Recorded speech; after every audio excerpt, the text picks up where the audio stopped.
My name is Emily Catrett. This is my husband, Ben Catrett. We have 4 boys.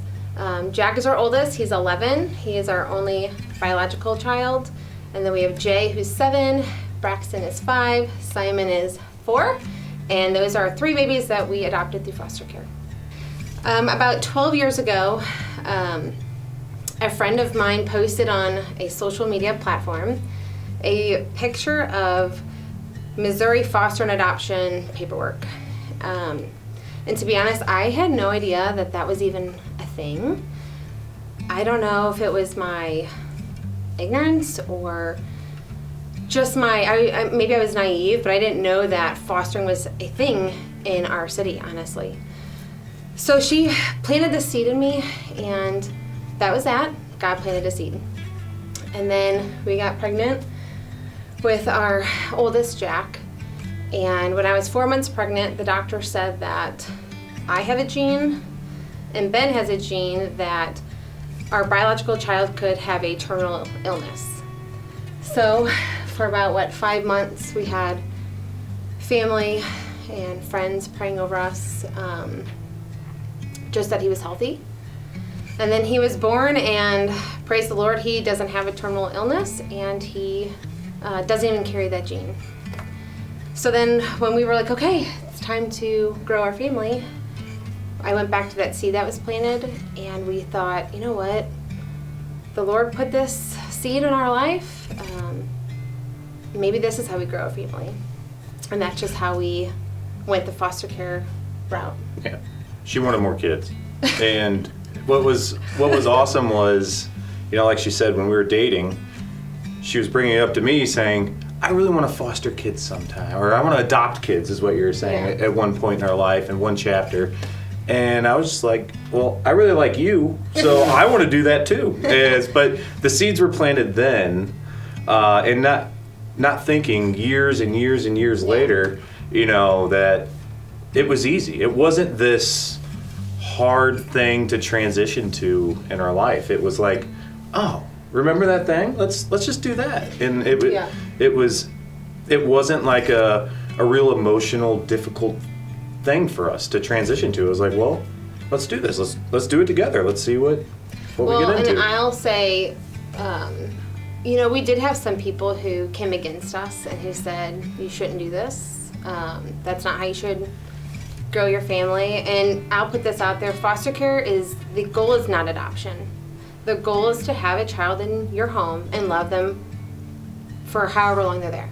So, like Emily was saying, we went the route of foster care as a ministry, as whether it's a minute or a year, or an entire lifetime, we have that opportunity to plant the seeds of Jesus in these child's life. So the ministry side of it really helped us along some of those more difficult things that people have dealt with, like, oh, I can never give a kid back. Mm-hmm. I can never do that. I love kids too much. I can never give one back. It's like, well, yes, you can, and if you put yourself in the eyes of that child, and if your reason to not foster a kid is because you're scared that you'll love them too much, wouldn't you want to give that child the opportunity of love and have that experience of Jesus, or never have that by you just going with your feelings? So that's like our number one question we get from people. How could you do that and give a child back? It's like, well,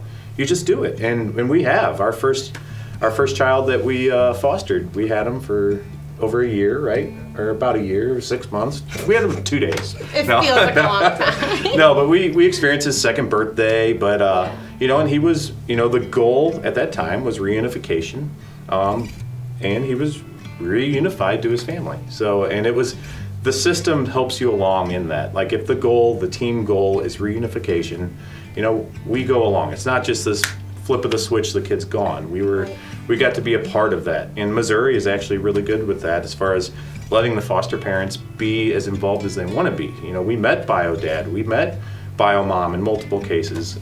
We've got to experience that with them in different ways. So, but no, it's we've got to see some of our friends and other family members go down the route of foster care and adopting kids through fostering. So we love being in that mentor stage now. Like we have heard every question. Like, I don't care how hard it is to ask it or how weird of a question it is. We have literally had them. I mean, you'll learn in the foster community, it's okay to be vulnerable in these things. Like, you need to be real in your life right now, because if you aren't, a placement, like, these kids depend on us. Like, our number one job is to love these kids at the moment that we're in, and that's it. And if there's distractions outside of that, whether it's a faith or a color or a gender or a haircut or anything that could get in the way, we're supposed to be open and vulnerable in those areas. And Emily and we've learned the entire way as we've gone. Like,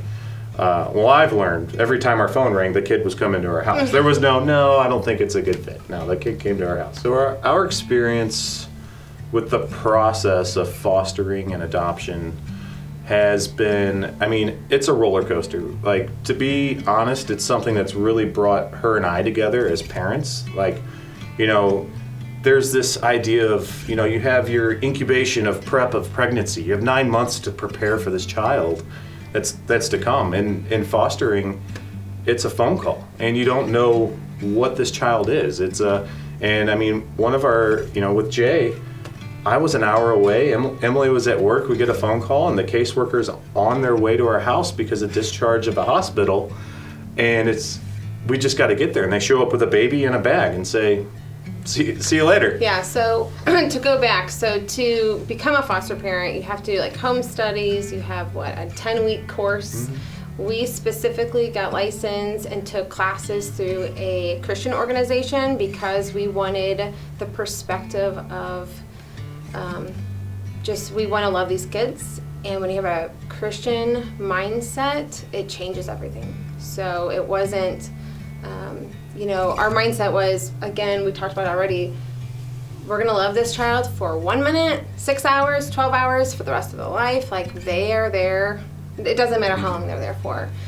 So going through a Christian organization was very helpful because they had scriptures for us to go back to. They just had the support there. And it gave us that, to Emily's point, just that more sense of purpose, that this is even beyond us, that, you know, Christ's kingdom, we are all God's children, you know, and so us latching on to that same message as before, whether it's for a minute or for a lifetime, this is our opportunity as Christians and followers of Christ to plant those seeds in these kids. That could be blossomed at any point in their life. So it made it more than just a foster parent. It made it that ministry that we, you know, have latched onto. And so in those difficult times that we had, we got to latch onto that side of it. That, you know, Christianity isn't always roses and flowers and rainbows. There's some difficulty in there sometimes, and there's choices you have to make, and it's hard. And so it really helped us through those harder times. So the process itself was good. We had a good process because of where we were licensed through. We have, like I said earlier, we had some people who didn't support us, but we had a lot of people who did support us and prayed with us through the whole journey that made it much easier. And we've met so many lifelong friends now through this, you know, like, especially in this church. You know, there were so many people that were also fostering kids, and it's like the veil is draped away, and you can see, like, wow, look at, we're not this unique unicorn. There's a bunch of people that are doing this, you know, and it's awesome to know that you're in it together with others. And, you know, we encourage anyone that's on the fence of this to just leap. You know, the classes that you take, like we said, there's the you know, the Christian focused route that gives you that foundation you can be on, and you get to meet other people like us, like our group that we were in the classes. We're all sitting in a room together and we're learning together. So the process it can be fun, it can be challenging, you know, but at the end of the day, it's very rewarding. I mean, we've been doing this for 9 years now. Yeah. And I mean, I wouldn't change anything. So, and just know that Missouri needs people out there. You know, our community needs people. I'm a data guy, like 13,000 kids right now. Now it's gone down from 17,000 4 years ago to 13,000 now, but that's 13,000 kids without a home. That's 13,000 kids without that family to hug and love on them. So, you know, definitely encourage everybody to get out there and try it. And I will say my heart on this too is, of course, I'm so grateful for my children and how the Lord orchestrated our family. But I pray that this isn't the end as far as that goes. I pray that I'm able to have a relationship with their biological parents someday. Right now we don't have that, but how cool would that be for them to be able to have that relationship and show, there's no hard feelings or absolutely, yeah. anything like that, but it's like, we love you guys. Like, we, I don't know. It would be great to have that bond someday. It is, and it's tough because, obviously in the situation of a child entering foster care, there's biological parents that are there that are obviously going through a hard time at some capacity. It could be death. It could be, other types of struggles with abuse or, but regardless, we're exposed to them. And I will tell you, Emily had, she was very bold in her perspective on this, and we're actually at a termination hearing for one of our boys, and the biological mom was there. Like, she didn't show up very much, but she went out of her way, gave her a hug, and just said, "You're amazing. Jesus loves you." And it's like, stuff like that is, and to her point, it's like, yeah, our kids know that they're adopted, and we want them to know. It's not weird unless you make it weird. It's not different unless you make it different. On that note, it's good if you make it good. So, and our boys are getting older, so they're asking more questions. Like, we're fielding every question in the world now. Where is my bio mom? And it's like, well, we don't know. But I mean, we can go down that journey together. So we're always meeting our kids where they're at, and ultimately bringing it back to what the big C Christianity, what our church is, and that's just followers of Christ. We all have the same Father. We all have the same spiritual Father that's up there. We all pray to Him, and for that, we're all God's children. And sharing that with our kids is that common bond that we're going to learn this all together. Here on earth, we're going to learn our families together. We'll go out and meet whoever we need to go meet, whenever we got to meet them. But that's on your time. But one thing that we can come in unity is meeting God the Father. Fostering has impacted our family in many ways. I mean, the obvious way is now we have a family of 6, 4 crazy boys, very loud, but so much love in our family that I am just forever so grateful for. The challenges with fostering would be the unknown, and I will tell you that is what has grown me spiritually, is relying on the Lord, because there's so much unknown in this life. And when you foster, you don't know. You never know until the judge says something is final. You don't know. I don't know if my son is going home that day or if he'll stay forever. I don't know. And so our life group would pray over us. There were lots of times Ben and I would just be in our dark family room like, okay, let's pray. Let's just pray. Because it was dark. There were some dark times because you just don't know. But we leaned on the Lord, and we just kept saying, Lord, your will be done. Lord, your will be done. And it was done. And now knowing like, okay, that initial seed planted, and now your will be done. And our family is what it looks like today. Yeah. I'm so grateful. So there are challenges, but with those challenges, we've seen an obviously incredible outcome with our family. Yeah, and it's real. You don't know how much you love a kid until you think that kid might not be with you anymore. So like those feelings are real. Like, I mean, it brings me right back to all the times we've sat in the courtrooms just waiting, just palm sweaty, just what's going to happen? Did they find someone else? Did they find a distant relative that can take them, and then they're gone. And then it is what it is there, and that's where it's like, leaning back onto the ministry of this, it's like we are willing to take that risk for these children, and we are willing to take that risk and trust in God for these children, and it really helped us through and made us stronger in our faith, like Emily said, and in each other. So